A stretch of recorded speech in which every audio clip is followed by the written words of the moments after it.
Race number 6 at Belmont on Saturday will jump at 3:20. The first leg of the quaddie is the Sweps handicap over 1,600 metres, and in replay, let's go back a fortnight to the runner-up performance of Costa del Santo.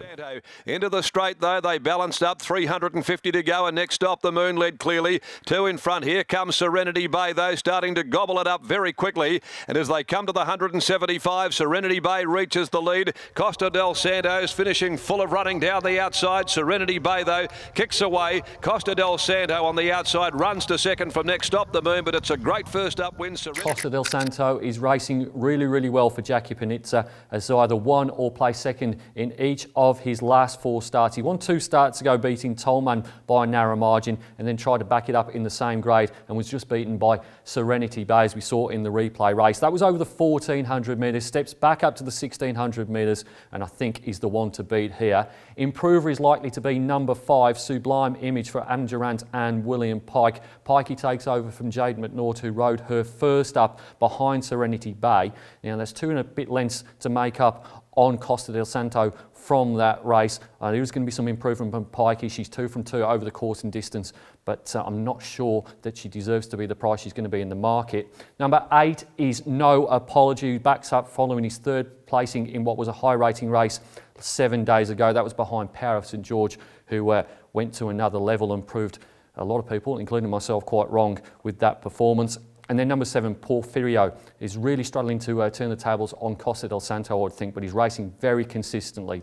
3 third placings in a row behind Kiora Star, Costa del Santo and La Bionda. Top selection in race number 6, going with number 2 here, Costa del Santo, to beat 5, Sublime Image, 8, No Apology and 7, Porfirio.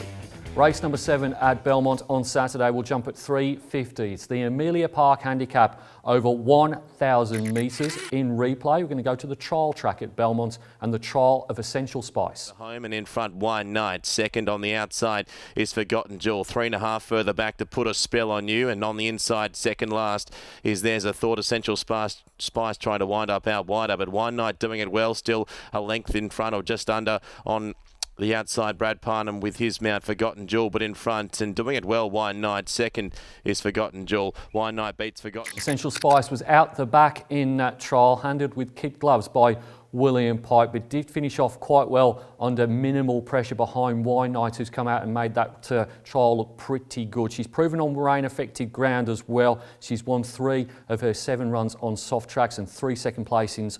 Also, 1,000 metres at Belmont, I think that's her best course and her best distance. She's won 4 out of 8 with 3 second places. Gate number 1, William Pike aboard. I think she's clearly the one to beat here. From number 11, which is Night Voyage. Now, this horse has drawn well. Gate number 5. He's used to carrying really heavy weights. You know, it's not unusual for this horse to carry more than 60 kilos. He gets in with 55 here. I think he can run a pretty good race. He does need a little bit of luck in running, but I think he might get it. Number 10, he's Hoboken, who comes out of the same race as Night Voyage. Actually beat Night Voyage that day by about 3/4 of a length. Also gets in with a lightweight 55.5. And then number 6, Saracino. Now, Chris Gangemi's got 3 runners in this race. Lockroy, Super Maxi and Saracino. 2 of them have drawn wide. One of those is Saracino, who I do think he's probably the best of the options here. Has won on a soft track before and didn't mind the trial. Top selection in race number 7 is number 5, Essential Spice, to beat 11, Night Voyage, 10, Hoboken and 6, Saracino. Race number 8 at Belmont on Saturday will jump at 4:20. It's the Crown Perth handicap over 1,000 metres. And in replay, let's have a look at Larkhill trial this time and the trial of Silken Eyes. Behind them there we had Silken Eyes, Roger the Roman and Mel Thames at the tail of the field. Coming through along the inside with a furlong to go was Profit Straight to take a narrow lead. Down the outside, Silken Eyes is getting over the ground well. It's Profit Straight in front. Silken Eyes is going to flash late. Profit Straight clinging to victory and will win by a half. 1,000 metres may not necessarily be Silken Eyes' best trip, but has drawn gate number 2 for the reappearance, and this maps as a very fast run race. Looks like getting a soft run there. Does finish off quite well. So if David Harrison that is, and Paul Harvey have got this gelding ready to go, I think he's going to be the one to beat here. The obvious danger is number 8, Devoted Star, very well related horse. This is a relation of Enticing Star, but she has drawn very wide, 15 of 15. She's nowhere near as talented as Enticing Star. She's had the one trial And so she goes in the minors here, very lightly raced, just the 6 starts, 2 wins and 2 minor placings. Number 12 is Pure Dynamite, who hasn't missed the top 3 in any of his 4 first up runs, 1 win and 3 minor placings, and he carries the minimum weight from what is one of the inside gates. And then number 1, False Statement, reunites with Peter Nucky, has been ridden by apprentices this campaign, Maddie Derrick and Bo Banovich Edwards, means it has to carry 59.5 kilos here. I think it might be a tough ask, although it has drawn very handy in gate number 4. Top selection in race number 8 is number 3, Silken Eyes, to beat 8 Devoted Star, 12 Pure Dynamite and 1 False Statement. Race number 9 at Belmont on Saturday will jump at 4:50. It's the Varley Ron Nicol handicap over 2100 metres, and the Nicol family will be represented in this race by number 7, Fathoms of Gold.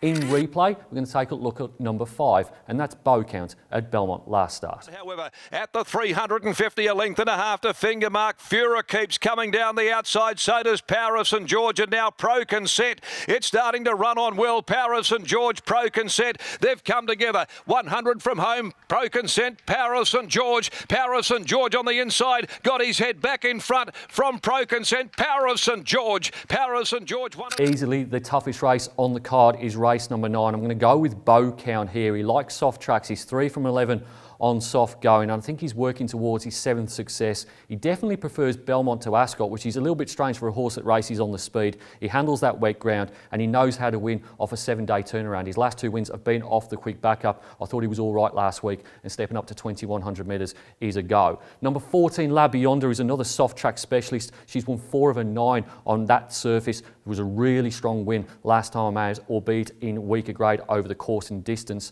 Horse that comes out of that same race is Celtic Diva. That was 10 days ago, was beaten 2 1/4 lengths, was the equal favourite, whereas La Beyonder went round at 14-1. Goes in the minors, they've both drawn pretty sticky though, 15 and 16 respectively. And your likely favourite is number 12, Roman Flirters. Strong 4 together in a row, but has really been beating midweek gallopers, and I'm not really sure that it deserves to be that short in the market as it tries to make its 5th win.